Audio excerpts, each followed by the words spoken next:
Hey everyone, I just want to do a review on my Liftmaster 8500 install on a Wayne Dalton Torquemaster. The reason why I had to do this, I wanted to do this install, was to get rid of the rail that came with this house that I built, that I bought actually brand new in 2018 this year. The problem was when I put my my SUVs on the lift, it was getting, it basically almost hit the railing system. That's how tall these SUVs are. So I needed a solution to get rid of that. So there were quirks. So with the Wayne Dalton Torquemaster, there's a few things you have to do.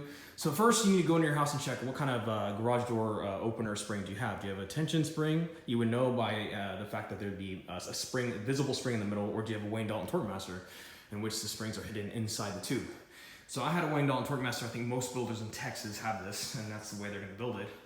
I needed to order a kit to allow the Liftmaster to work with the Wayne Dalton Torquemaster because they are not designed to work with these at all.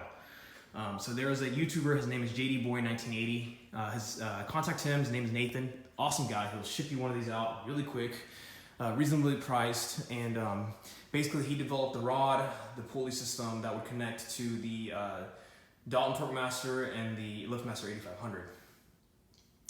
Now, I had a few quirks on mine, okay, so it wasn't completely a perfect solution in my case. So my wall, the brackets were super close to the wall. You need at least half an inch, I believe that's what he said, for that pulley to work. See how there's space, you need space against the wall. So what I had to do is I had to use these washers, plastic washers, to extend the bracket out a little bit.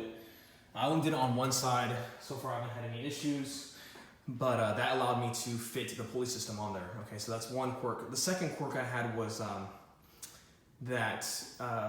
the supply that he shipped out, it was just a tad, it was like, I don't know, maybe they, Wayne Dalton changed the size of the torque tube, but that lower pulley did not fit on there perfectly. So what I used was a Dremel, and I basically Dremeled it out and I made it a little bit larger. It didn't take me long, maybe 20 minutes at most.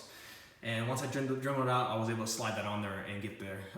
The third quirk I had was that because this wasn't obviously designed to work with Wayne Dalton Torquemaster, my garage door was too light. So because it's too light, it comes to the very top and gets stuck.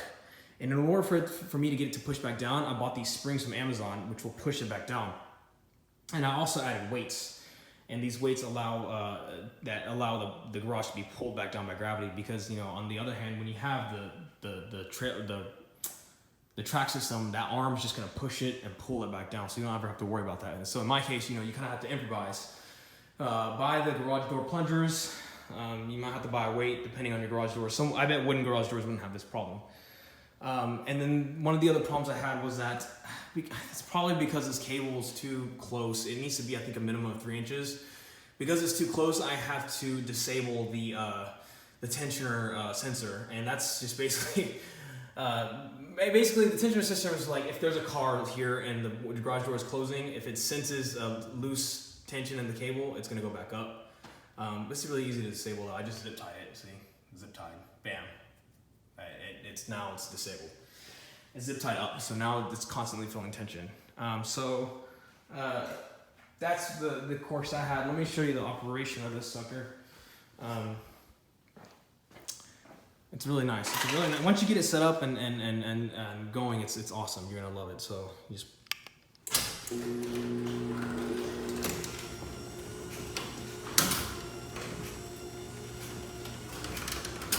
super quiet.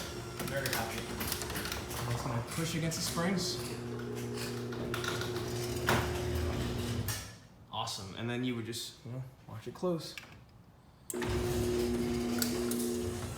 No problem.